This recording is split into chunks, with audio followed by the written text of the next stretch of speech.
Здрасте. Вам куда? Мужчина. Куда вам? Никуда. Я вам хочу спросить вопрос. Видите, у нас квадроцикл с братом заглох.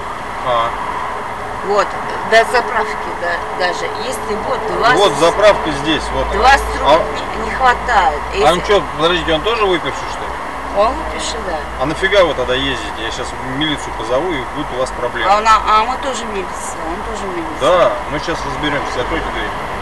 Дверь закройте. Быстро. А ну что закрывать-то? Закрывайте дверь, говорю. Не хлопайте. Алло, командир! Ты что, выпивший, что ли? Выпивший, говорю? Значит, давай-ка свой байк быстро сюда. Через 5 минут, если ты будешь на дороге, тебя заберут, понял? Ставишь байк сюда, договариваешься и едешь на своих двух домой. Я сейчас ментов вызову, понял? Давай, 5 минут тебе.